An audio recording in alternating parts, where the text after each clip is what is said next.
आज आपके सामने है हिस्ट्री का ऑब्जेक्टिव क्वेश्चंस, जो है सब्सिडरी और जनरल के लिए है। अगर हिस्ट्री ऑनर्स का भी है तो उसका भी हेल्प करेगा। तो है, सिंध पर अरबों ने कब आक्रमण किया? 712 ईस्वी में। भारत में शासन करने वाला पहला मुस्लिम शासक कौन था? तो इसका आंसर हो जाएगा मोहम्मद बिन कासिम। सिंध का प्रथम सफल विजेता था मोहम्मद बिन कासिम। अरब आक्रमण के समय सिंध का शासन था दाहिर। ओके, नेक्स्ट है, सोमनाथ मंदिर में महमूद गजनवी ने कब आक्रमण किया? 1025 ईस्वी में।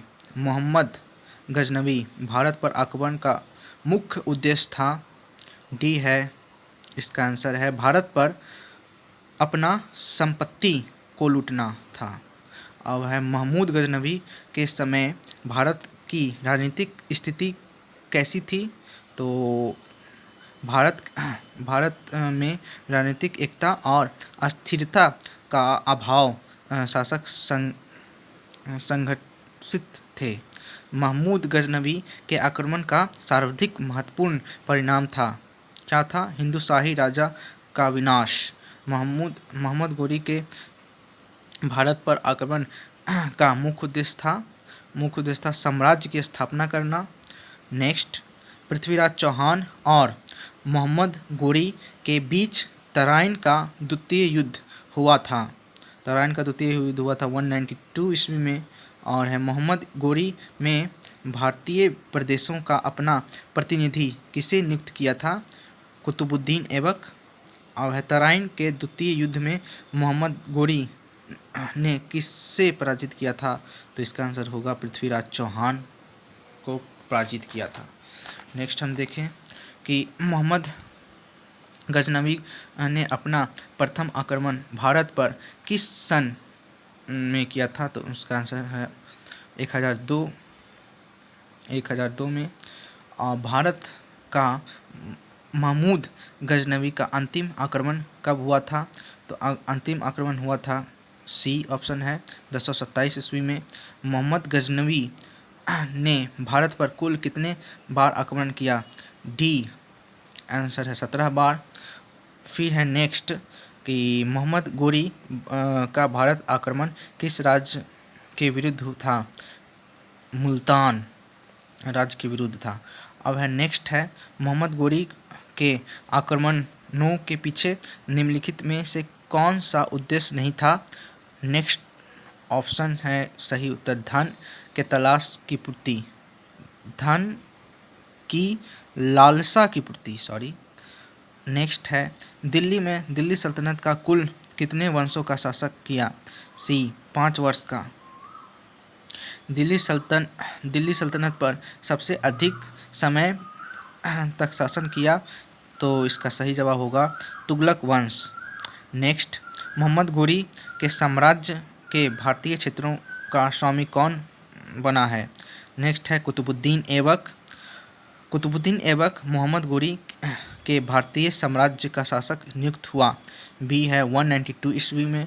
कुतुबुद्दीन ऐबक का राज्यारोहण हुआ, क्या है?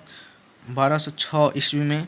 कुतुबुद्दीन ऐबक का राजधानी अधिकांश रही, ए लाहौर में, 1210 ईस्वी में। कुतुबुद्दीन ऐबक की मृत्यु युद्ध घोड़े से गिरकर हुई थी, तो पोलो खेलते समय। अब है नेक्स्ट, इस निम्न में से किस लाल बख्श का लाखा बादशाह कहा जाता है? शी कुतुबुद्दीन ऐबक को। कुतुबुद्दीन ऐबक के बाद दिल्ली की गद्दी पर कौन बैठा? तो आराम शाह। इल्तुतमिश कुतुबुद्दीन ऐबक के उत्तराधिकारी आराम शाह को दिल्ली की गद्दी से उतारकर कब सुल्तान बना? तो इसका आंसर होगा सी 1211 में। सुल्तान बनने में पूर्व इल्तुतमिश क्या था? ए बदायूं का सूबेदार। फिर नेक्स्ट हम देखें क्वेश्चन नंबर 29, इल्तुतमिश किस कबीले का तुर्क था? तो डी होगा इलबरी, याद रखिएगा। इलबरी का तुर्क और जो है एग्ज़ाम में हड़बड़ाना नहीं है, जो सही आंसर है वही देना है और जो जानते हैं वही आपको टिक करना है, गोला मतलब कि OMR सीट पे भरना है। इल्बरी तुर्क वंश का संस्थापक कौन था? बी इल्तुतमिश। और गुलाम का दास वंश का स्थापना किसने की? नासिरुद्दीन महमूद। अब है नेक्स्ट, इल्तुतमिश के समय किस मंगोल नेता दिल्ली में सुरक्षा की खतरा उपस्थित हुआ? ए चंगेज खां होगा इसका आंसर। किस शासक के प्रशासन के लिए प्रमुख सरदारों और अमीरों का एक दल का निर्माण किया गया, चालीसा दल का मंडल किया गया? बी इल्तुतमिश। नेक्स्ट है कि भारत में शुद्ध अरबी सिक्के टका और जीतल के सर्वप्रथम चलाया? इल्तुतमिश ने ही। प्रथम तुर्की मुल्तान जिसे दिल्ली का अपना राजधानी किया गया, किसको? इल्तुतमिश को। ओके नेक्स्ट, इल्तुतमिश के बाद दिल्ली का गद्दी पर कौन बैठा या बैठी? या डी हो गया रुकनुद्दीन फिरोज। नेक्स्ट आइए, इल्तुतमिश अपना उत्तराधिकारी मनोनीत किया था? रजिया को। नेक्स्ट है, बलबन सुल्तान बनने के पूर्व किसका वजीर था? बी नसरुद्दीन महमूद। नेक्स्ट है, निम्न शासकों में किस शासक ने चालीसा गुलाम सरदारों के गुट को नष्ट किया? डी। नेक्स्ट आंसर डी होगा बलबन। अब है नेक्स्ट, बलबन के शासक के रूप में कौन सा कार्य नहीं किया? डी प्रांतों के प्रवर्तन शासन की व्यवस्था। नेक्स्ट है कि सिजदा की प्रार्थना प्रारंभ करने वाला दिल्ली का प्रथम सुल्तान कौन था? बलबन। नेक्स्ट, महमूद गजनी में सोमनाथ मंदिर पर निम्न में से किस सन में आक्रमण किया? किस सन में आक्रमण किया मोहम्मद गजनी में? 1027 ईस्वी में। नेक्स्ट हम देख लेते हैं, गुलाम वंश का सुल्तानों की नियुक्ति होती थी? बी चयन व मनोनयन द्वारा। नेक्स्ट है कि बलबन किस वंश का प्रख्यात शासक था? बलबन किसका शासक था? बलबन जो है आंसर हो जाएगा गुलाम वंश। नेक्स्ट है, गुलाम वंश का सबसे महान शासक कौन था? तो इसका आंसर हो जाएगा बलबन। नेक्स्ट, दिल्ली सल्तनत के किस सुल्तान ने लगभग 100 जीवित विद्रोहियों में इस शीशे पर तक खल खिंचाई और उनकी वालों में भूस या भरवाया और उसमें कुछ के लाशों को नगर के फाटक का लटकवा दिया? बी आंसर हो जाएगा नसरुद्दीन महमूद। और सब जो है हम धीरे धीरे ला रहे हैं कैमरा को, आप केवल देखते रहिए इस अच्छा तरह से। कुछ ऑब्जेक्टिव्स और हैं जिसके आंसर ये हैं।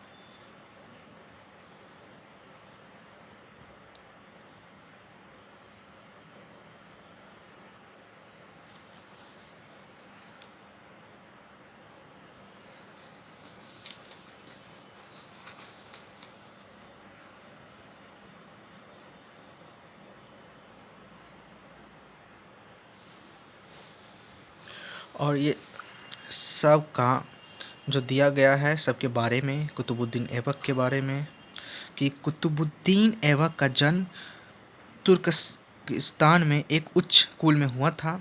बलायकाल में सबसे उसे गुलाम बनाकर निसापुर फारस देश के काजी फरुकुद्दीन के हाथों में बेच दिया था। बाद में महमूद गोरी ने उसे खरीदकर अपना गुलाम बनाया।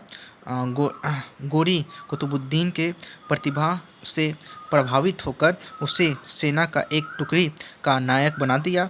गौरी ने उसे अमीर एक आबूर आखूर अस्तबलों का अध्यक्ष के पद पर प्रतिष्ठा किया। और फिर इसके बारे में कुछ पॉइंट्स हैं, देखिए।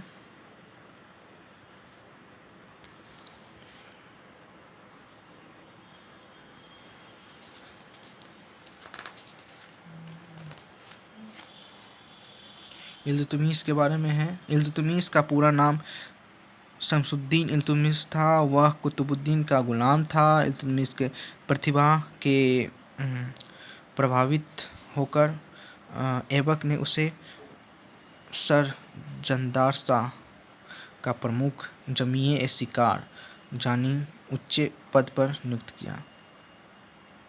अगर हम पढ़ने जाएं तो बहुत बड़ा वीडियो हो जाएगा, इसीलिए हम केवल कैमरा अच्छी तरह से ऊपर से नीचे ला रहे हैं जिससे सब कवर हो जाए।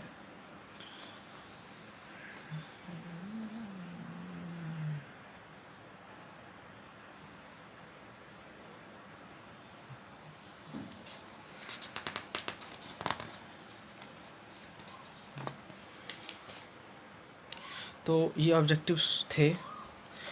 बाकी ऑब्जेक्टिव्स और गेस्ट पेपर में है जो आप ओल्ड खरीदे होंगे ईयर वाइज। Thank you. कल हम लेके आएंगे इसी तरह से पॉलिटी का।